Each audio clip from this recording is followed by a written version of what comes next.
देखिए, हमने 22 प्रतिज्ञा ली है तो हमारे लिए स्वर्ग नरक ये कोई मायने नहीं रखता। तो मैं तो यही कहना चाहता हूँ, आपको प्रेस कॉन्फ्रेंस लेने की जरूरत क्या है? वहीं से बैठे बैठे श्राप दे दो, हम यहीं पे भस्म हो जाएंगे। वहीं से बैठे बैठे श्राप दे दो ना।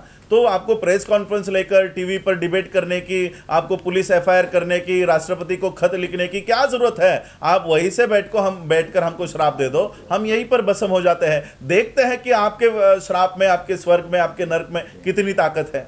लेकिन एक बात बहुत मुझे वहां पर चुभ रही थी, वो ये थी कि सभी देश के लोग यही कह रहे थे कि आपका प्रधानमंत्री तो बौद्ध है, वो बौद्ध होने पर ऐसा कैसे कर रहा है। तब हमने सभी लोगों को जाहिर बता दिया कि ये बौद्ध नहीं है, ना तो प्रधानमंत्री बौद्ध है, ना तो यूपी के सीएम बौद्ध है। यूपी के सीएम को बौद्ध, जैसे मैंने आज ये चीवर पहना है, उनका भी जो वस्त्र होता है ये इसी भगवे कलर का है, तो लोगों को लगता है कि ये बुद्धिस्ट मॉन्क है। और सिर्फ लगता ही नहीं है, इन्होंने किताबें लिखी है कि एक मॉन्क सीएम बन गया है, इस तरह से किताबें लिखी हुई है। और तो ये हमने वर्ल्ड के लोगों को जाहिर कर दिया कि ये कोई बौद्ध नहीं है, इनका बौद्ध धर्म से कोई लेना देना नहीं है, बल्कि ये तो भारत के बौद्धों को पीटने का काम करते हैं, भारत के बौद्धों को हैरेस करने का काम करते हैं। ये वर्ल्ड के लोगों को हमने समझा दिया है। और तब हमें उन्हें पता चला है कि ये सब लोग नकली बौद्ध होने का दावा कर रहे हैं। तो कई सारा, और मैंने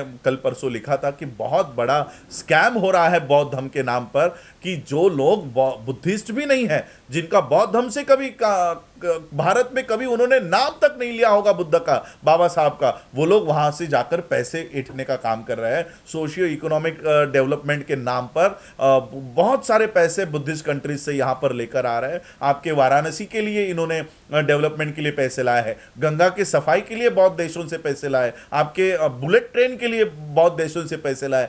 भर भर के पैसे इस देश को बौद्ध राष्ट्र दे रहे हैं, बौद्ध देश दे रहे हैं। क्यों दे रहे हैं? क्योंकि यहाँ के बौद्धों की डेवलपमेंट हो, इस देश के बौद्ध भी एक अच्छे लेवल पर आए। वो कहते हैं कि बुद्धा का धम्म ये गरीबों का धम्म नहीं है, ये अमीरों का, श्रीमंत लोगों का धम्म है। और इसलिए भारत के जो बौद्ध है वो भी अमीर होने चाहिए, इसलिए वो लोग भर भर के पैसा दे रहे हैं। आरएसएस का इंद्रेश कुमार ये वहां से पैसे ले रहा है, ये बीजेपी के मंत्री लोग वहां से पैसे ले रहे हैं, ये सारे लोग वहां से जाकर पैसे ले रहे हैं। और हम लोग जो रियल बुद्धिस्ट है, ये जातियों के चक्कर में पड़े हुए हैं, ये आज भी उस हिंदू धर्म के चक्कर में पड़े हुए हैं। हम, बाबा साहब ने हमें ये रास्ता दिखाया कि तुम इस रास्ते पे चलो और अपनी व्यवस्था खुद कायम करो। हम आज भी इनके दरवाजे पर, पॉलिटिकल पार्टियों के नेताओं के दरवाजे पर बैठे हुए हैं, और ये हमें देंगे तब हम बनेंगे, ऐसा ये सब चल रहा है। क्योंकि बौद्ध धर्म में ना भगवान होता है, ना परमात्मा होता है, ना आत्मा होता है, ना पुनर्जन्म होता है। तो यही 5 प्रतिज्ञा है, और उसके बाद की प्रतिज्ञा आप बताने का काम करो जो बौद्ध धर्म के बारे में है, कि मैं कैसा आचरण करूंगा, मैं शराब नहीं पीऊंगा, मैं चोरी नहीं करूंगा। ये तो देश के लिए अच्छी प्रतिज्ञा है। देश आज इससे जूझ रहा है। मैं तो कहता हूं कि सबसे पहले ये 22 प्रतिज्ञा इस देश के प्रधानमंत्री को लेनी चाहिए, ताकि वो मंच से खड़ा होकर कह सके कि मैं झूठ नहीं बोलूंगा। तो ये 22 प्रतिज्ञा तो प्रधानमंत्री को पहले लेनी चाहिए, मुझे ऐसा लगता है।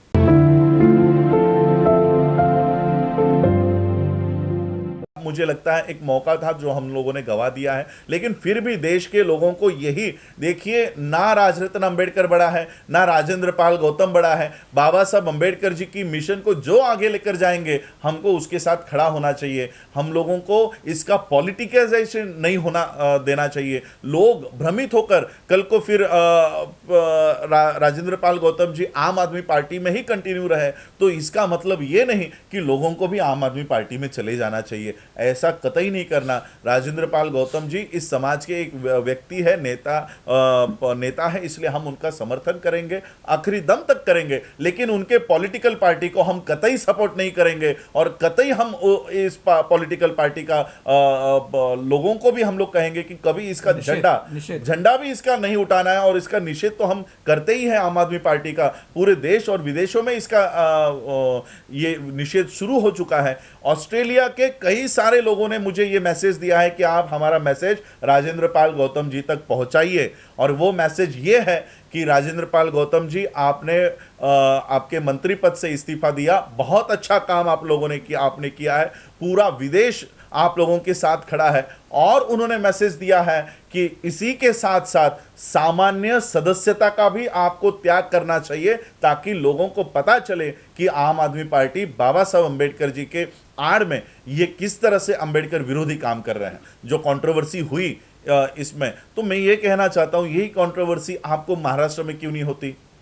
क्या आपकी भावनाओं को आहत सिर्फ दिल्ली के इस अंबेडकर मैदान से ही होती है? क्या आपकी भावनाओं को आहत देवेंद्र फडणवीस जब अपने स्पीच में कहता है कि हमें 22 प्रतिज्ञा दोहरानी चाहिए? ये देवेंद्र फडणवीस महाराष्ट्र का उप मुख्यमंत्री, एक लीगल पोस्ट पर, एक सैंक्शन पोस्ट पर रहकर वो अगर ये बात कह रहा है, तो आप देवेंद्र फडणवीस का इस्तीफा क्यों नहीं मांग रहे हो? क्योंकि वो भी 22 प्रतिज्ञाओं का समर्थन कर रहा है और वो कह रहा है कि 22 प्रतिज्ञाओं को दोहराना चाहिए। प्रधानमंत्री नरेंद्र मोदी उस 22 प्रतिज्ञा के शिलालेख को नमन करते हैं, तो प्रधानमंत्री का इस्तीफा क्यों नहीं मांग रहे हो?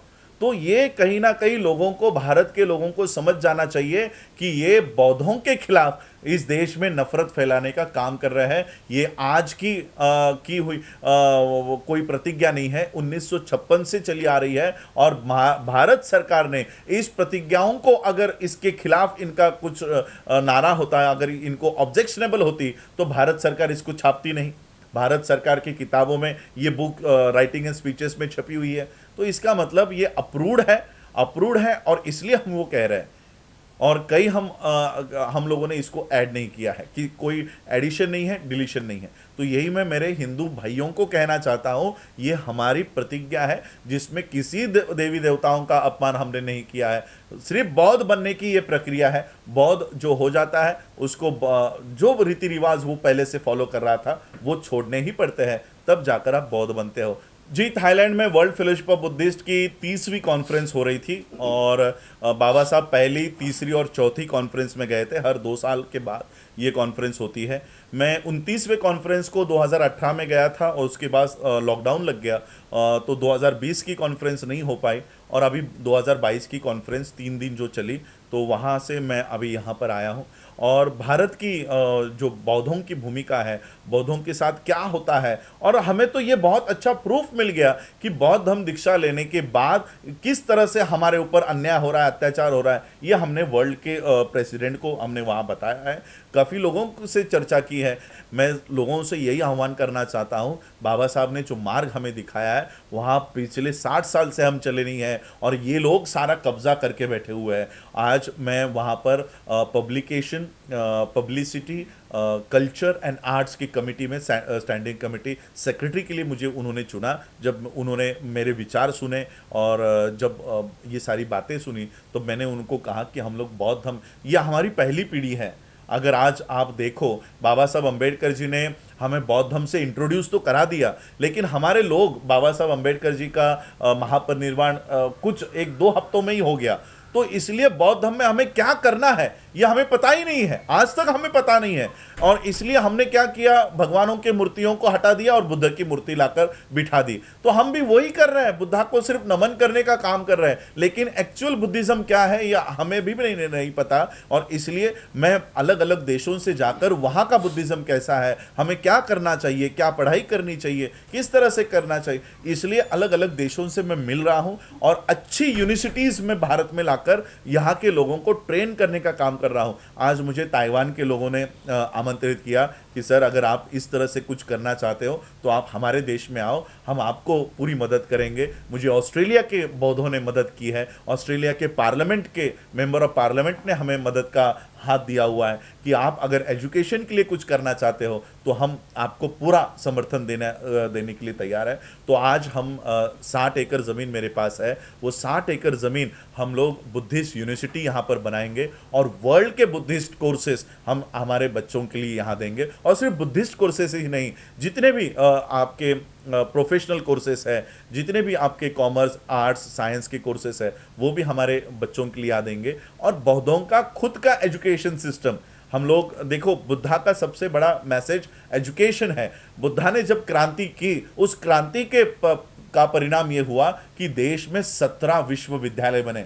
17 नालंदा, तक्षशिला, ये बुद्धा के क्रांति के बाद बने, यानी बुद्धा का संदेश, ये शिक्षा का संदेश है। आज बुद्धा, हम लोग बौद्ध हम अपना रहे हैं, हमारे पास एक बुद्धिस्ट स्कूल नहीं है, एक बुद्धिस्ट यूनिवर्सिटी नहीं है, और इसलिए हमें अब वहाँ पर काम करना है। हम लोग हमारे 5 साल के बच्चे को अगर आने वाले 10 साल और 15 साल ट्रेन कर पाए तो वो बच्चा इस देश का शासक बन सकता है। इतना हम लोगों को उसको प्लेटफॉर्म तैयार करके देना है। तो ये वर्ल्ड फेलोशिप ऑफ बुद्धिस्ट के माध्यम से एक तो यूनिवर्सिटी का काम हम कर रहे हैं, और कई सारी नौकरियों को मैं यहाँ पर लेकर आ रहा हूँ।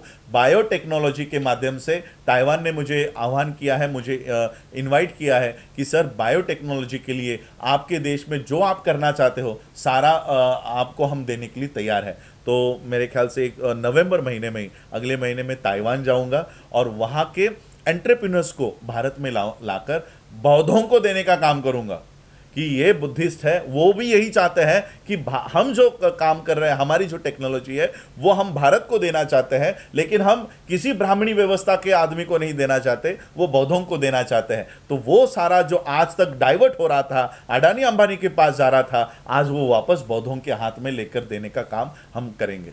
वो जो जेल में है, आप उससे इस्तीफा नहीं मांग रहे हो, और ये इनके ऊपर कोई आरोप नहीं है, ना किसी पुलिस ने इनके ऊपर कोई एफआईआर की है, ना किसी कोर्ट ने इनको कल्प्रिट घोषित किया है, कोई आरोप नहीं है, आप उनसे मंत्री पद छीन रहे हो। इसलिए हम ये कह रहे थे कि राजेंद्र पाल गौतम जी को खुद से इस्तीफा देने की जरूरत नहीं थी, उनको मांगने देने की हम लोगों को सब्र करना चाहिए था।